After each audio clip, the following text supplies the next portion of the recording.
All right.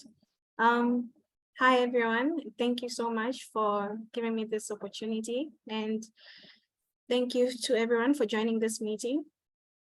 Today, my name is Nthongase, and I'm a pharmacist at Global Hope Malawi. And today I'll be discussing the impact of malnutrition on the pharmacokinetics of chemotherapy in children with cancer. So this was a systematic review that we did here at Global Hope Malawi, together with colleagues from Prinses Maxima Center in the Netherlands.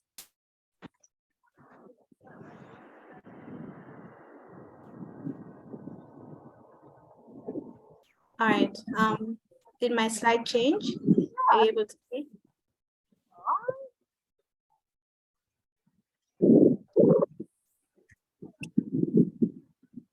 Hello? Yes, you are on the next slide. Patient case. Is that the correct one? Yes. All right. So we'll start off with a patient case of JM, who is an 18-month-old male with Wilms tumor. He is 6.2 kgs and his PSA is 0.34. And he also has severe acute malnutrition. He is due to receive cyclophosphamide and etoposide. So the aim of this patient case is to give us a think of. How would we recommend that they calculate his dose?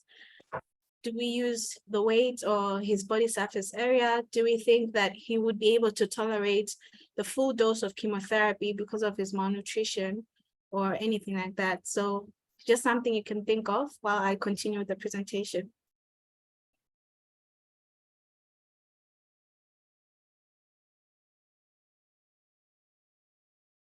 So most of you would know that the survival rates of childhood cancer in high-income countries and low-middle-income countries have a huge difference, with low-middle-income countries having a low survival, about 20%. So because of this, the WHO launched a global initiative for childhood cancer with the aim of achieving at least 60% survival in children with cancer by the year 2030. So the major steps that need to be taken to improve access and quality of care in low middle income countries to reduce morbidity and mortality. And one of the things that we need to consider is nutrition, or in this case, malnutrition. Malnutrition is one of the world's largest health problems among children, and specifically in LMICs, more than 30% of newly diagnosed children with cancer are malnourished. Malnutrition has been associated with compromised organ function, and it has also been related to chemotherapy-associated toxicities. Studies have been done in malnourished adults and animals, and they have described reduced clearance rates of drugs and increased plasma concentration of chemotherapy. So it is plausible that malnutrition also affects the pharmacokinetics of chemo in children.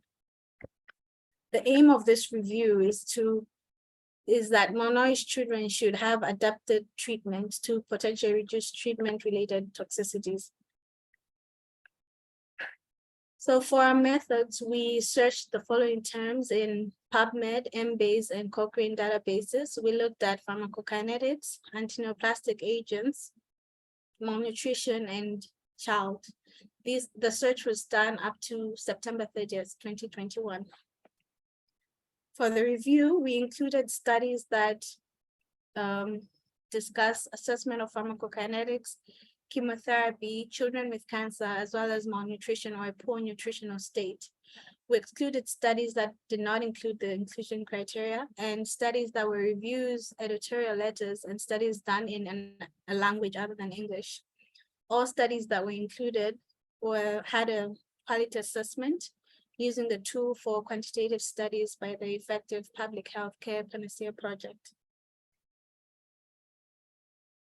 Malnutrition is technically defined as both undernutrition and overnutrition, but for the purpose of this study or systematic review, we looked at only undernutrition. And so when we talk of malnutrition in this case, we're referring specifically to undernutrition. There was different assessment of malnutrition in the studies that were included. Firstly, it was WHO's growth reference data using BMI for age, percentiles, as well as z-scores, and the Gomez classification, which was looking at relative weight of less than 90% as undernourished. The Prisma flow chart just shows the results that we got from our search study. So we had about 399 papers, and after all the exclusions, we only ended up with 4 studies, which is a pretty small number for a systematic review. So this shows the significance of looking into this further, because there's not a lot of information out there. To summarize the studies that were selected, the first study was a retrospective study done in USA. It looked at 621 patients who had ALL, and about 102 were underweight. They looked at drugs such as hydrous methotrexate, etoposide, teniposide, cytarabine, and imidacloprid. The second study was done here in Malawi. However, it looked at Malawian patients as well as UK patients with Wilms tumor. There were only 19 patients that were looked at, and these patients were receiving vincristine.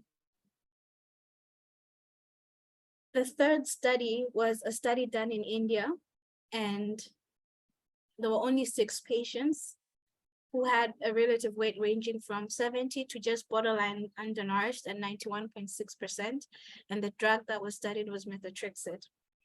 And then the last study was also done in America, another prospective study with 22 patients with different types of cancers, and only 5 were underweight. The drug that was studied was doxorubicin. This table summarizes the pharmacokinetic parameters of each of the drugs that was described in each of the studies. And I'd like to draw your attention to the differences between undernutrition and the patients that had a normal nutritional status. So for example, in methotrexate, the patients that were undernourished had a lower clearance rate than the patients with a normal nutritional status. The same trend is seen in the vincristine patients, where they had a lower clearance rate than the normal nutrition patients. And this is also shown by them having a higher under the curve of vincristine than in undernourished patients than in normal nutritional patients. The same for doxorubicin. Patients who are undernourished had a lower clearance than those with a normal nutritional state. And the same for etoposide. However, in cytarabine and teniposide, there was a different trend where the patients that are undernourished had higher clearance rates than those that with a normal nutritional status. Unfortunately, none of these papers had significance except for the vincristine paper, the one that was done in Malawi, looking at patients in Malawi and in the UK. Yeah, so that was the only statistically significant paper. So the systematic review showed us that there are pharmacokinetic parameters that are different among children with normal and suboptimal nutritional status. Most of the studies showed lower mean clearance rate, increased area under the curve, and decreased volume of distribution for the studied chemo in the malnourished children compared to non-malnourished children. But as I've mentioned, only Israel et al. Showed statistical significance. However, this is not something that we can easily apply to our patients because it was a small sample size. Only 19 patients were studied. Additionally, it looked at patients in a low middle income country and patients in a high income country. So the population is different and cannot be easily applicable to our patients. Another thing we need to consider when looking at pharmacokinetics is pharmacogenetics and pharmacoethnicity, because there have been racial differences that may explain pharmacokinetics. For example, again, looking at Israel's et al., which compared pharmacokinetics of vincristine in 2 racially different populations. And this is significant because one of the enzymes that metabolizes vincristine is CYP3A5. And it's an enzyme that has been shown to be expressed differently in different races. So this might also explain differences in pharmacokinetics. But as I mentioned earlier in the introduction, that there have been adult studies that have shown associations between body composition and chemopharmacokinetics, showing us lower clearance rate in malnourished adults compared to the non-malnourished counterparts. And as for animal studies, this graph is an example of a study that was done to look at clearance rates of doxorubicin. And so some animals were given a normal protein diet and the others were given a protein depleted diet. And as you can see from the graph, those with a normal protein diet had higher clearance rates of doxorubicin than those with the low protein diet. Studies in children have been done as well, as seen from the systematic review, but the trend is always towards lower clearance rates with lower BMI and not necessarily a malnourished population. So there were a number of limitations to this review, where because mainly we had a small number of included studies. Like I say, just 4 studies is not really enough to make clear conclusions. And the lack of a standardized definition of malnutrition was another limitation. And another thing is that 2 of the studies, 2 of the 4, that is 50%, were mostly done in high-income countries where malnutrition may not be as severe as in low and middle income countries. Therefore, the differences in pharmacokinetics may not be as significant as you'd expect for patients who are severely malnourished. In conclusion, malnutrition might affect the pharmacokinetics, but further research is definitely highly necessary to make clear-cut conclusions and to support the perception that we got from this review. We need to gain more insight in the way malnourished pediatric cancer patients are treated by evaluating chemotherapy pharmacokinetics. And we aim for safe and effective chemotherapy for all cancer patients, including those that are malnourished, and hopefully contribute to the WHO's global initiative for childhood cancer. I'd like to thank my colleagues who assisted on this paper, Stare, Minke, Anik, and Brooke. And these are my references. So just to sort of start off a discussion, hopefully, I'd like to bring us back to this patient case of a patient who has severe acute malnutrition and is due to receive chemotherapy. So how would you recommend that they calculate his dose, and what other considerations do we need to think of when treating this patient in terms of, can he tolerate a full dose of chemotherapy? Should he get the chemotherapy at this time, or should his nutrition be addressed first? Or can they be addressed at the same time? Because there have been cases where patients do not tolerate chemotherapy. Yeah, I think that's it from me, Judy. If anyone has a comment. Thank you so much. This is a topic that's very interesting to us, especially at the moment. The Nutrition Network have a project that we want to go further into this. So thanks to you guys, Minke, Brooke, that started the process. We at least have a starting point. Is there any questions from the audience? You can just ask a question, raise your hand.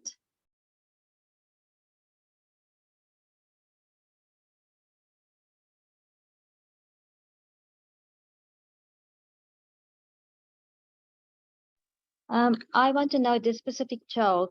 What did you do? What did you guys think was best? Because, like you said, mostly here in no matter in countries, we struggle with severe malnutrition, like some type of patients that come into your ward.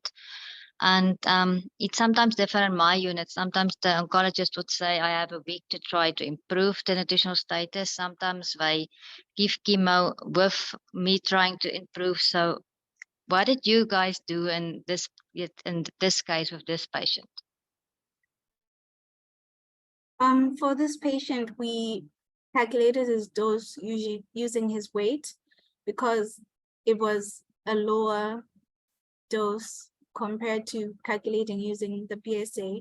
So that's what this patient was treated with, yeah, for his subsequent cycles. I think initially he was getting chemotherapy according to his body surface area, but then he was getting a lot of side effects and was severely neutropenic.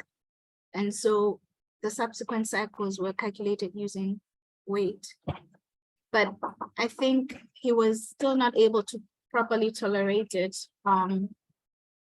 Yeah, so unfortunately, this patient passed because of severe myelosuppression.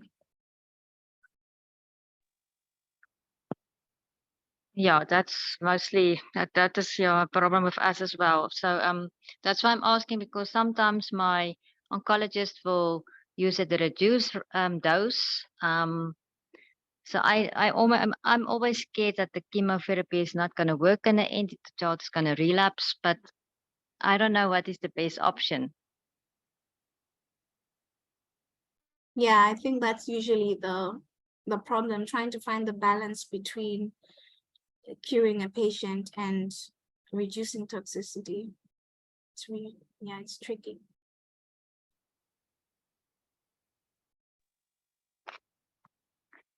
Anybody else that wants to ask her a question? Now is your chance to ask a pharmacologist some nice questions. Hi, Karina from Brazil. This is very, very interesting. I was just wondering what you think about the quality of the study designs of the papers that you included in the review. And if you were to design an ideal study to look into this, what would you do? What would you suggest?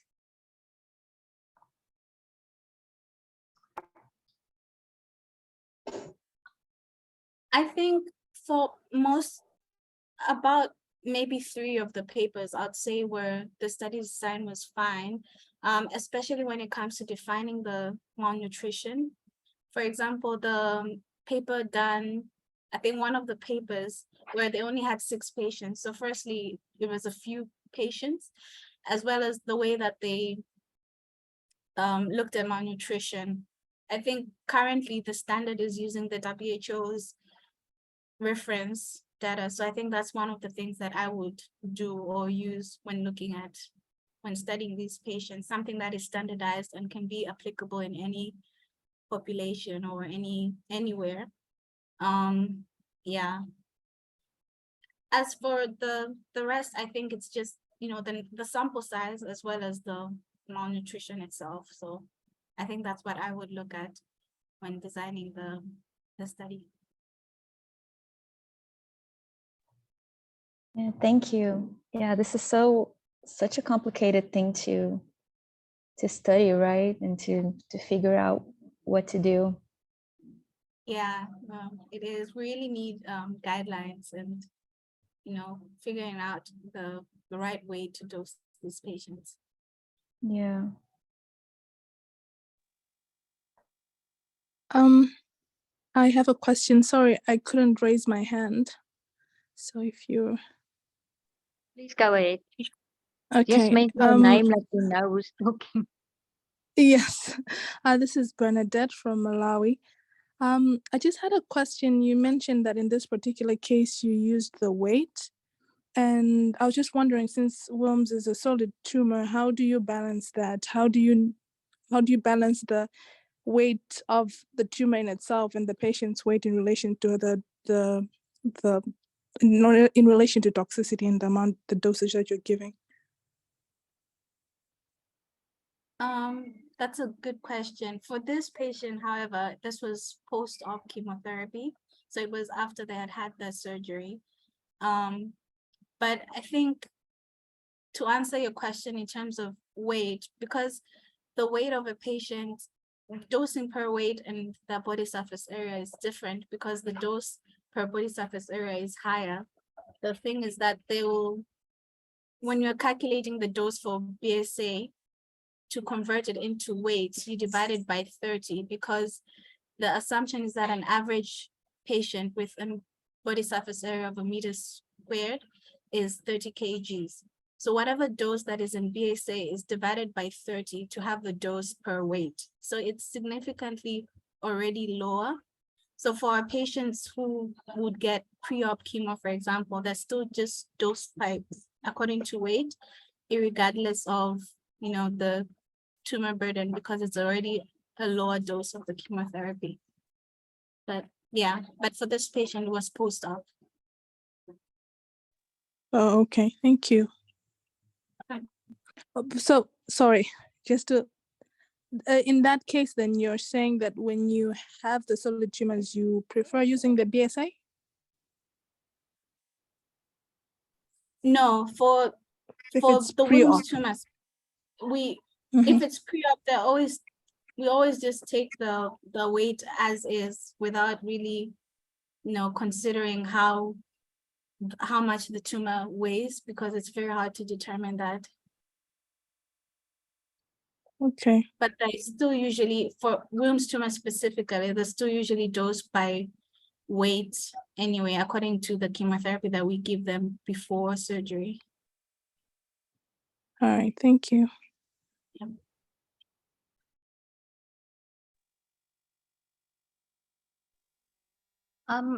Just I say again, if you use the weight alone, I don't always look at the protocols so closely. Does all the protocols have guidelines, or how do you do it then if you only use the weight for chemotherapy? Sorry, you mean, do all protocols have a weight dose? Yeah, do I have a weight dose as well, or because the most that I saw is the BSA, so that's why I'm asking if they don't have a weight dose, what do you do then if you decided you're only going to use the weight?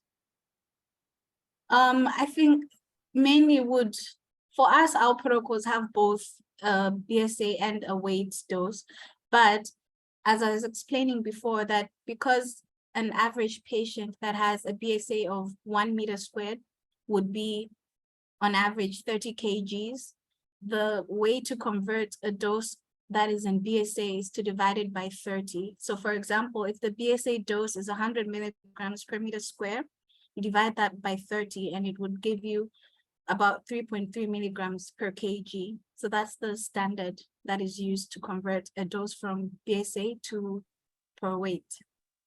Oh, If it has okay. a big in, yeah. Okay, great. Oh, that's very interesting for me. So, yeah. Is there any other questions? Hi, I have a question. Yes, please go ahead. Just mention your name, who you are. Oh, okay. My name is Rachel, and I'm listening from China. I'm just curious to know why, like the papers that you use, why the sample size is really small. Is it because the problem of malnutrition is not really like such a big problem in the high income countries, or maybe they also had some other like inclusion criteria other than the malnutrition? Thank you.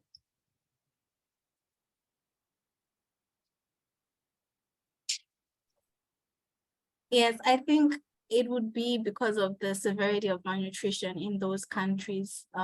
That's why there was a small sample size. The other thing would be, you know, pharmacokinetic tests are not easy to do. So that I would assume that for the lower middle income countries, that would also be a limiting factor. Okay, thank you.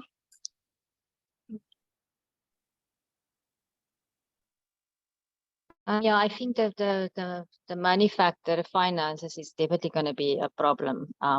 Especially I think, and even in my unit, and I say we are a high middle income country, most standard biochemistry tests won't do. So this, if you want to go further and do like this sort of study, you're definitely going to need some funding.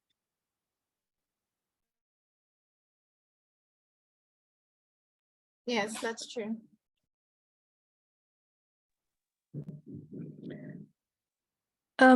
Hello, it's Bernadette again. Just on the same on the point maybe to what Rachel was saying on the numbers, do you also think in our setting, especially by our I mean Malawi, where our patients come in a little later than normal, it is hard for you to determine at what point the extent to which malnutrition has affected your chemotherapy in terms of the multiple factors that come in by the time the patient is reporting.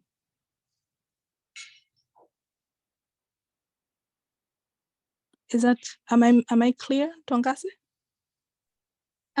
Sorry, may you please just repeat that? Are you asking if the other factors to consider as to why a patient is malnourished? No, not necessarily as to so what you're looking at how malnutrition is affecting pharmacokinetics, right? But in our setting, by the time our patients are coming, the malnourished patients, they have progressed, disease progression has gone further than you would expect. So I'm no oncologist. This is why I'm asking this. These are factors that I also would like to consider being in the same area of nutrition and cancer.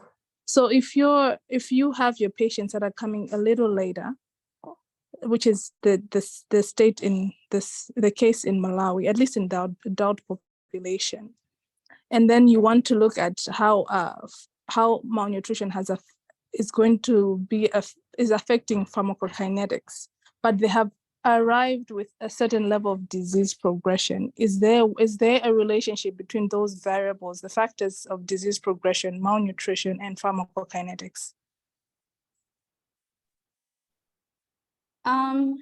I think I understand what you're asking. I think they're all related because, I mean, even with the severity of the disease, that might also affect how the patient, gets food or is able to be nourished adequately. So I think they're all related in terms of the disease itself. I mean, things like tumors that would release cytokines and cause cachexia. So that is like severe malnutrition, and it's a state where it also affects the body and how drugs can be metabolized. So I think they're all related. Well, the disease can cause malnutrition. Our patients also may be malnourished on their own, and it all affecting how the drug is treated in the body. I hope I answered your question. Yep, you have. And in the particular studies that you were looking at, you had included in your systematic review, were there particular ways in which they were controlling for this?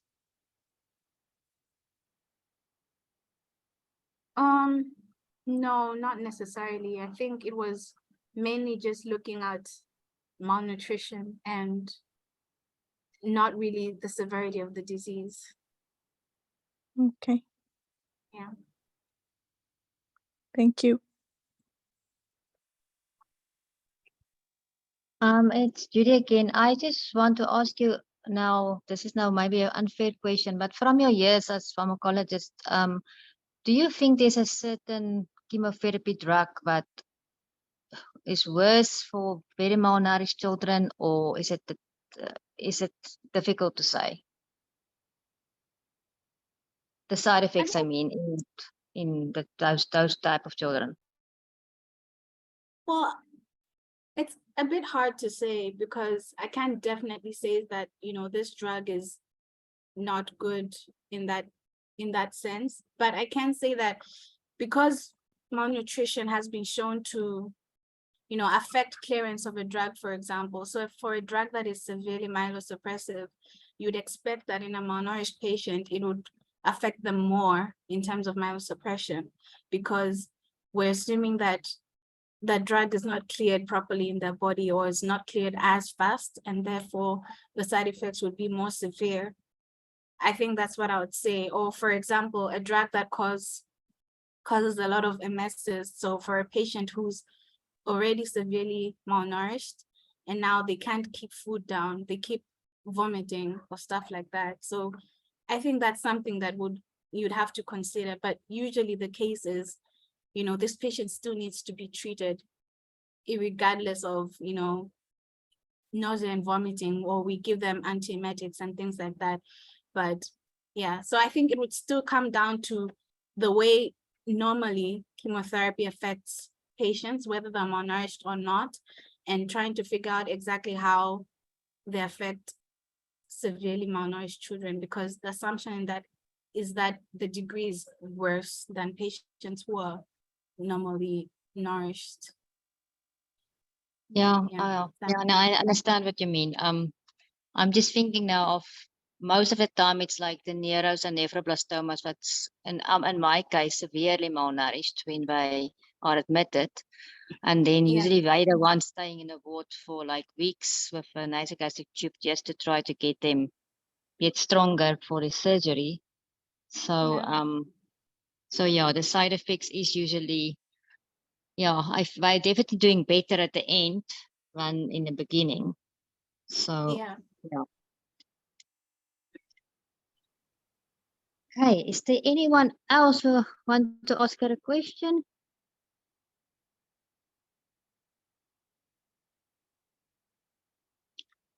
I just want to thank you so much. This was very, very interesting, and I saw you guys posted at SILE, but it's so nice to actually hear and see it for yourself, everything that you've done. And thank you for opening this path for us.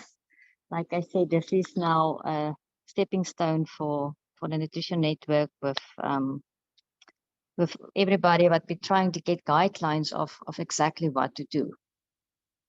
So thank you so much again, and thank you for Pharmacology for joining us. We have a combined meeting, and thank you for everybody for joining. So we did record this meeting. Thank you for approving to that, and it will be on your YouTube channel maybe in a week or so. So I think it's something that will be watched definitely again. Thank you so much, everyone. Right, thank you.